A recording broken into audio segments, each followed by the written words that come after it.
大家好，今日想討論一件事咧，就係我哋嘅早幾日啦，嗰部機咧降落時候就滑出跑道，咁滑出跑道咧情況底下咧就撞到一架巡邏車對咗個海，咁呢件事咁呢幾條咁嘅肥屍大隻食到佢哋基本就瞓着咗覺。成個自動導航系統開咗，落咗降落嘅時候都喺度瞓覺。瞓醒覺知道撞咗機，咁好應該就即刻通知蛙人話：喂，撞咗架車落海。呢幾條咁嘅肥屍大隻食到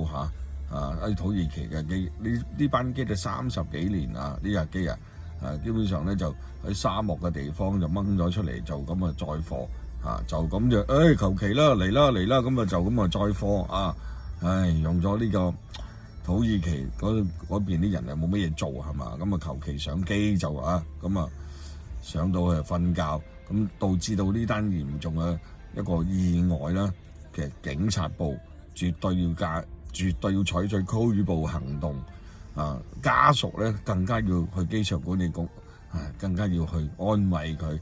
況且亦都係有勞工保險嘅，點解要怕事咧？機場管理局人員唔該你哋認真啲，做多少少呢單嘢基本上一定要拘捕呢4個爛糞豬，導致一個機場跑道衝出跑道嘅一架飛機落海游水，